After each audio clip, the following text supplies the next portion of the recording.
encore une fois de plus, en cette matinée du 6 mars 2025, à leur siège d'Ovendo, les membres du directoire de l'UDIS se sont de nouveau interrogés sur les raisons du maintien des poursuites judiciaires engagées depuis novembre 2024 contre leur champion, leur leader, Hervé Patrick Opianga. Hervé Patrick Opianga, qui, faut-il le rappeler, est donc toujours en cavale. Il s'interroge notamment du fait que les poursuites judiciaires ne reposent sur aucun élément de preuve, volant notamment pour fait que la fille présumée victime des faits reprochés à Hervé Patrick Opianga a désavoué complètement la procédure engagée et même annoncé elle-même rester en justice. Une plainte qui d'ailleurs, depuis qu'elle a été déposée pour diffamation contre toutes les personnes ayant porté des accusations contre son père, n'a pas prospéré jusque-là. Il s'interroge sur le silence coupable ou complice, ou du moins le silence apeuré de toutes les personnes interpellées lors de la première réapparition vidéo d'Hervé Patrick Opianga, notamment les membres d'Alternance 2023, la classe politique de façon générale. Il s'interroge sur le silence coupable ou complice du président de transition, Brice Rodriguez Nguema, qui jusqu'à présent n'est pas monté au créneau pour demander simplement que Hervé Patrick Opianga regagne le bercail, retrouva ses affaires. Faut-il rappeler que sa holding emploie pas moins de 7000 Gabonais. 7000 Gabonais, quand on sait que chaque Gabonais a une famille derrière lui.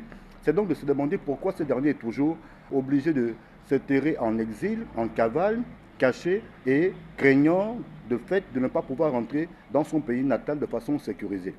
L'UDIS s'est engagé et reste fermement déterminé à ne rien lâcher aussi longtemps que son président n'obtiendra pas la reconnaissance publique du sort qui lui est fait et de son retour sécurisé dans son pays où il a toute sa place.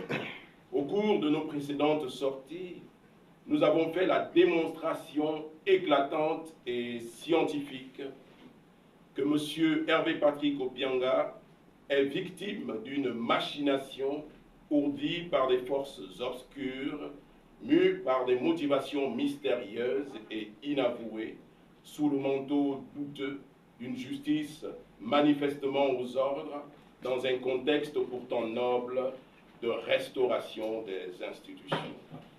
On en veut pour preuve le simulacre de procédure judiciaire grossièrement monté par le maître des poursuites. Doit-on le rappeler, le procureur de la République, M. Bruno Obiangvé, s'est fendu d'une déclaration mensongère sous fond de parjure en indiquant, pour justifier le déclenchement de l'action publique, qu'une plainte avait été déposée le 14 novembre 2024. Des prétentions qui ont été balayées d'un revers de la main par deux exploits d'huissier inattaquables, révélant au final qu'aucune plainte n'a été enregistrée le 14 novembre 2024, mais plutôt le 25 novembre 2024, soit 11 jours plus tard. Dans la même veine, la plainte pour rattraper l'infâme bourde judiciaire déposée par son ex-compagne, Lucie Bilogue, est, elle aussi, frappée d'un vice de procédure manifeste. Celui de la qualité à agir de cette dernière dans un contexte où la prétendue victime est majeure, car âgée de 34 ans et en pleine possession de toutes ses facultés morales. À ce fait non négligeable s'ajoute un élément fondamental qui devrait justifier de l'interruption de la procédure. Il s'agit de l'absence de victime, l'absence d'infraction et donc de l'impossible constitution de l'infraction visée par le procureur de la République. Le tout mis en relief par une plainte pour diffamation déposée par Elisabeth Opianga, fille de notre président et prétendue victime. Plainte qui, au demeurant, n'a toujours pas produit des effets juridiques. Gabonaises, Gabonais, chers compatriotes, chères citoyennes et citoyens, à la lumière de ces éléments, abondamment relayés par plusieurs médias, l'UDIS persiste et signe. Ce qu'on appelle l'affaire Opianga a été fabriquée et montée de toutes pièces pour nuire à un homme digne et responsable. Nos sorties en tant que parti politique, brillamment renforcées par les sorties médiatiques de notre président, nous ont valu la sympathie et de nombreux soutiens au Gabon, dans la diaspora gabonaise et au-delà.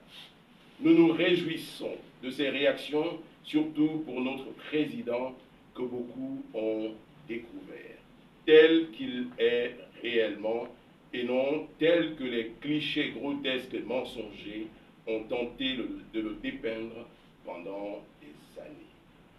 À cette étape de notre propos, nous voudrions nous tourner résolument vers les autorités actuellement à la tête du Gabon pendant cette période exceptionnelle de transition et tout particulièrement vers la première de ces autorités, Monsieur le Président de la Transition, chef de l'État, le général Brice Clotaire Oligui Nguema.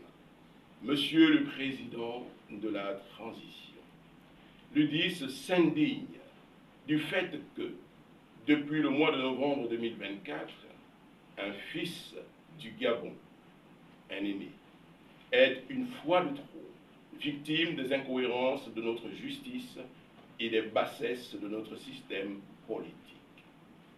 Un fils du Gabon qui partage pourtant la même conscience et la même déférence pieuse pour nos valeurs spirituelles et morales communes est pris dans les mailles d'une justice parjure et dévoyée, instrumentalisée à des fins politiques pour faire payer le prix fort à un enfant de cette terre, dont le malheur prend source dans ce qui fonde toute société véritablement démocratique, la divergence d'opinion. Nonobstant l'iniquité de la procédure, le parjure du maître des poursuites, l'absence de victimes et la non-constitution de l'infraction visée par le ministère public, ces cris de détresse, ces nombreux appels à la justice et à la charité sociale ne semblent encore émouvoir personne. Parmi ses frères et sœurs des 9 provinces du Gabon, parmi ses compagnons politiques, parmi ses aînés d'alternance 2023, pourtant interpellés. Qu'est-ce qui pourrait expliquer ce silence des uns et des autres? Est-ce la peur, l'indifférence, la complicité, la duplicité, l'hypocrisie, le ressentiment ou l'expression d'un viscéral désir commun de vengeance sur un fils, un frère, un compatriote? Voici ce que semble être le Gabon aujourd'hui. Une génération indifférente et insensible aux souffrances et aux injustices subies par les autres. Citant le prophète Mohammed, le président de la transition a pris à son compte la parole suivante. Celui qui dort rassasié tandis que son voisin a faim ne croit pas en Dieu. Alors, comment pouvons-nous rester indifférents face à la situation de précarisation et de clochardisation des 7000 employés de la holding HPO et associés depuis près de 4 mois aujourd'hui? Le Gabon que nous voulons bâtir est un Gabon où chaque citoyen a sa place, où chaque enfant a un avenir, où la prospérité n'est pas le privilège de quelques-uns, mais un droit pour tous, a souligné le chef de l'État devant les chefs religieux et les chefs traditionnels. Question. Monsieur Hervé Patrick Opianga, les 7000 employés de la holding HPO et associés et leurs familles respectives sont-ils définitivement exclus de ce nouveau Gabon que nous voulons bâtir? Ont-ils un pays de rechange autre que le Gabon? Le plaidoyer pour le vivre ensemble du 2 mars 2025 est-il véritablement inclusif ou exclusif? Dans sur un dossier juridique fictif, donc vide, la justice enclenche une persécution contre un individu, le traquant et attentant à sa vie, en s'en prenant à ses proches et à ses biens. Sommes-nous certains d'agir selon les enseignements de la sagesse millénaire de nos religions, Monsieur le Président de la Transition. Le cas concret du compatriote Hervé Patrick Opianga prouve-t-il que nous appliquons les vertus de la paix, de la justice, de la tolérance et du pardon? Nous vous rappelons au demeurant ces paroles dites par vous-même devant les religieux. La dignité humaine, valeur cardinale de notre transition, n'est pas négociable. Monsieur le Président de la Transition, par quoi s'explique votre silence? Monsieur le Président de la Transition, vous qui avez promis redonner la dignité au peuple gabonais, le cas de ces 7000 compatriotes, avec leurs familles livrées à l'extrême précarité depuis novembre 2024, ne constitue-t-il pas une raison suffisante d'œuvrer pour une rapide sortie de crise dans cette affaire qui n'a que trop duré? Chaque Gabonais et les 7000 compatriotes employés dans les entreprises de M. Hervé Patrick Opianga se posent en bon droit cette question. Gabonaises, Gabonais, chers compatriotes, chers citoyens et citoyennes, l'UDIS prend à témoin les mânes de nos ancêtres, l'opinion nationale et internationale au sujet du maintien injuste des poursuites judiciaires contre son leader. Et nous nous réservons, le moment opportun, le droit d'ester en justice au plan national et à l'international sur cet énième cas de violation burlesque et grossier des droits de l'homme et des conventions internationales en rapport avec la protection de la vie et de la dignité humaine. Pour nous, l'affaire Opianga est un test grandeur nature pour la volonté politique des autorités du Gabon. Et considérant les nombreux et flagrants vices de procédure constatés, les mensonges et les parjures, l'UDIS exige la prononciation du non-lieu et le retour en toute sécurité de notre leader politique, M. Hervé Patrick Opianga, car avec lui, pas moins de 6000 âmes sont en peine.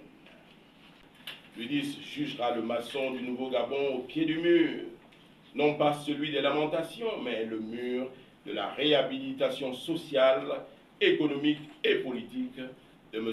Hervé Patrick Opianga, qui, objectivement, doit rentrer et ainsi regagner en toute sécurité la terre de ses ancêtres. Peut-on croire cette fois que qui de droit accédera à la demande du directeur de l'UDIS et par ricochet de la famille biologique d'Hervé Patrick Opianga et des familles des 7000 employés de sa holding, à qui le droit d'y répondre? Dans tous les cas, on attend de voir. Très bien, on avance.